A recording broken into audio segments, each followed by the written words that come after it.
Hello, boys and girls. I'm playing a very special game today. This is Video Game Critic Simulator. We should note this was made before the whole Gamergate thing kicked off, so there is notably less messages of hate being thrown at you for daring to write anything about video games that someone else doesn't like.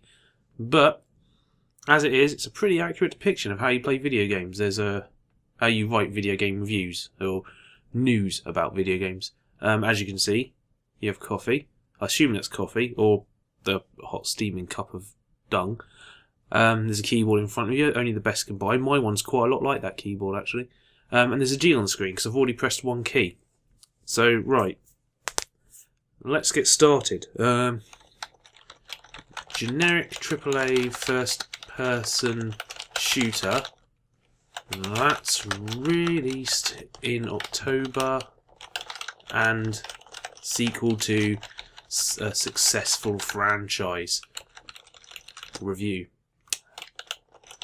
As a video game reviewer, I'm doing my dream job and my keyboard's playing up and getting paid a fortune, that's true, to do it. That means I get to be self-important in my word choice and write reviews with long rambling introductions that don't directly apply to the game I'm reviewing. I've done a few of those on my film site, filmdump.com. Plug. What's that on the left? Is that a notebook? Anyway, I reviewed the game on a cloudy day. It's kind of clear, really. I mean, there's two clouds. And there's a tree. Laura, clouds don't tend to go at tree level unless you're on a mountain. It might be on a mountain. I don't want to question the graphics. They're beautiful. It looks like something Ringo Starr painted once. I reviewed the game on a cloudy day. Reviewed is spelt wrong. On a cloudy day, which was somehow relevant to my experience, my somewhat ambivalent feelings on the game, and fears that the franchise was about to start going downhill, both paralleled the incoming grey into dark black clouds with a metaphor of sorts that sets the tone for the review and my own intelligence without really telling you much about my experience directly. Hooray for being paid to write. Indirectly, flower-flavoured text sets the tone of my experience. Sorry, I got a sore throat. Just going to have a sip of my hot steaming cup of chocolate. Hopefully. Steam's not normally brown. I'm actually drinking iron brew.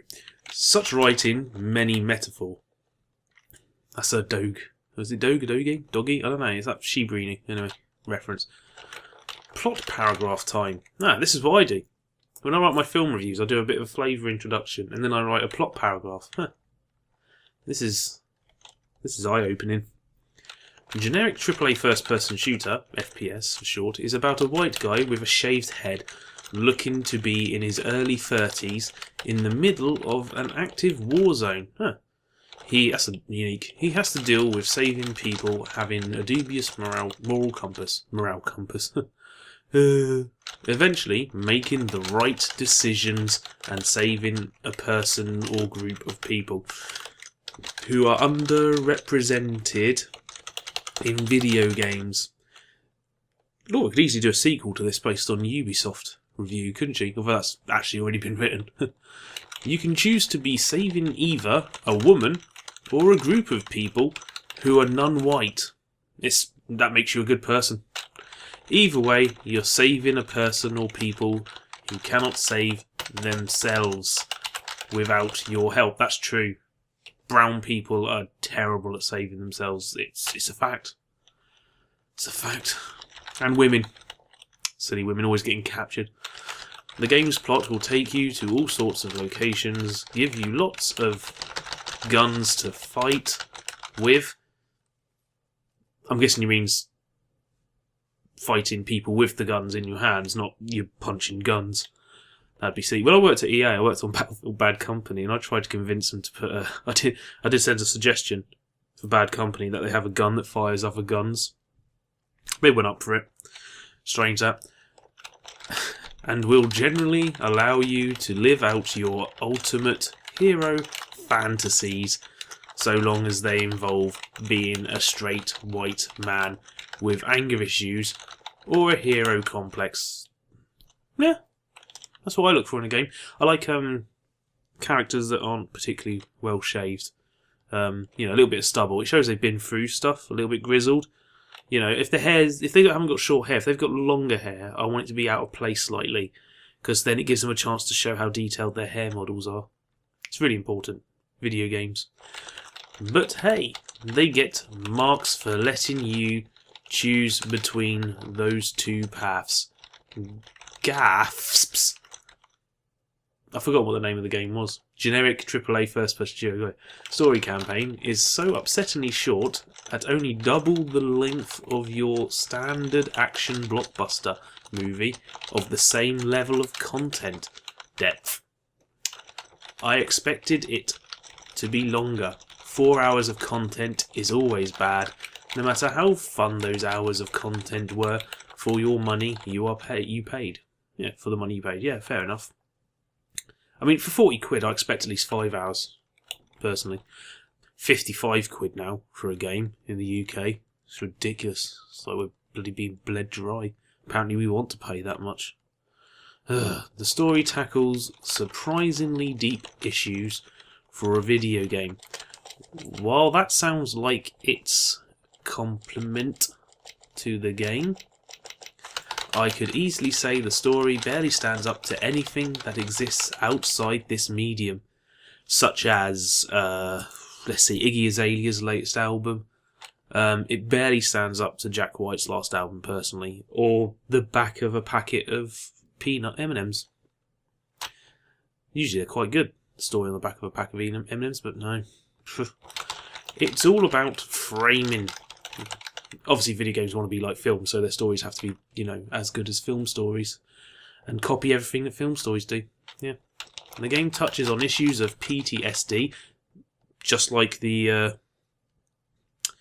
trauma film Combat Shock, the costs of war, and the horrors of fighting, and the fact that there are countries in the world who should likely stop trying to police the universe.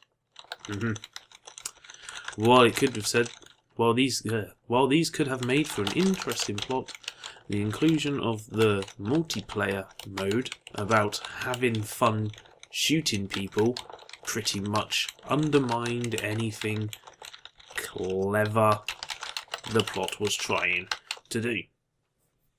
See, I'm being a critic. I'm pointing out ludonarrative dissonance. Things that I didn't like. Obviously, if there was a phone on the screen, it'd be going crazy right now with hate mail and pictures of dead babies. God. Note to self, remember to Sask editor to look this over for basic spelling and grammar. That's their job. And whatnot, and what they want to spend their time doing. Okay, if I was the editor, I'm going to point out a few spelling mistakes there, but you know what? I think that sentence is largely fine. It's perfectly fine. It doesn't gradually just fall apart there. Good work. I think you're fine. I've only spotted one spelling mistake so far, apart from that sentence. Also, remember to check how many... My keyboard's playing up. How many points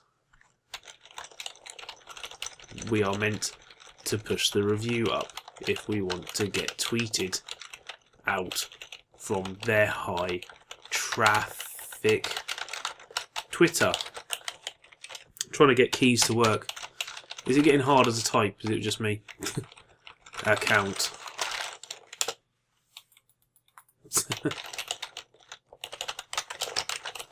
I'm pressing every single key now and nothing's happening. I think she's... yeah. Gaffaps has been described by many in the gaming press as groundbreaking, for it is huge number of graphical effects and 3D models. While it is ultimately still shooting human targets, the fact you get to do this time with dynamic real-time grass blowing in the wind, yeah, makes a difference, technology, and full destructible ammo.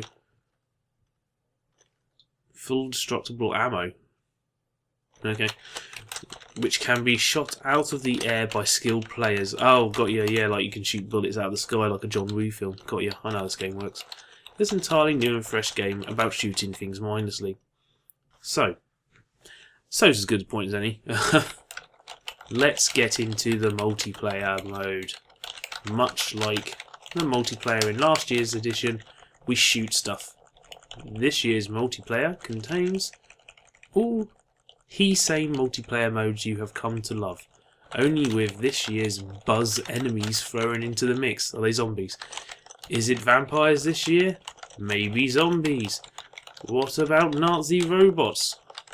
Whichever it is, they have added it that much needed enemy type that by this time next year we will all be looking back and laughing at. It's probably zombies again, let's face it, that's all they put in these games now.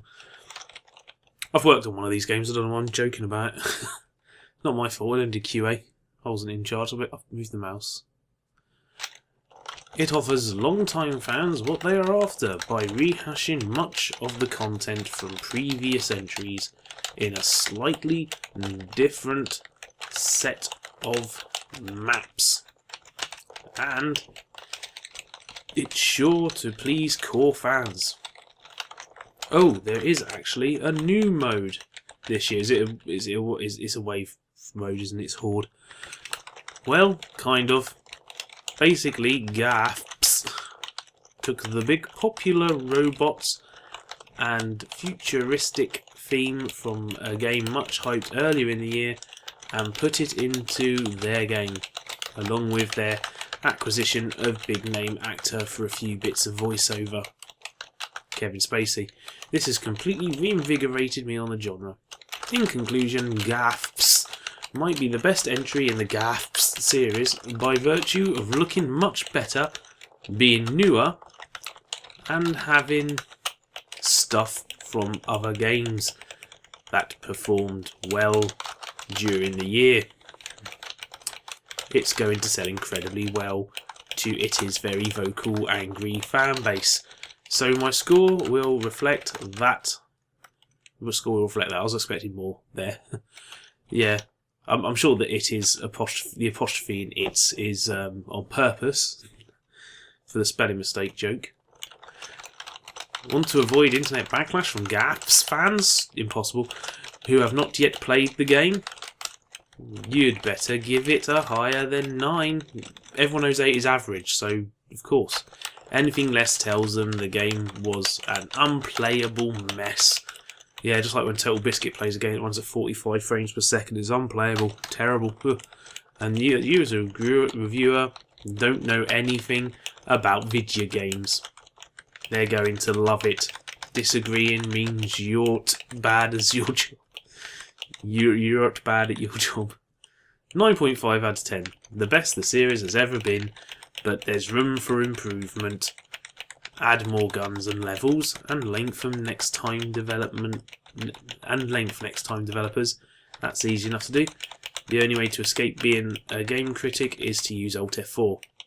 That's a weird thing to say. Well, it's a good job that's not the button that ends my recording, because that's my complete playthrough of Video Game Critic Simulator.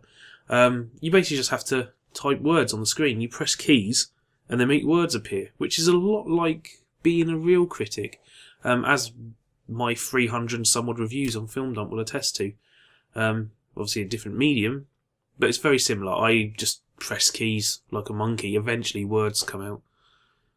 That's Video Game Critic Simulator. It's free for the next 24 hours apparently. I'll put that link below. It might not work after 24 hours though. This is the 27th of December. So after that, use Laura's, I'll put the other link down there for Laura's bundle pack where you can pay what you like and get a game. She sells like a bunch of random little games she's made. It's Laura Kate Dale, by the way. I'll catch you later, dudes. Bye.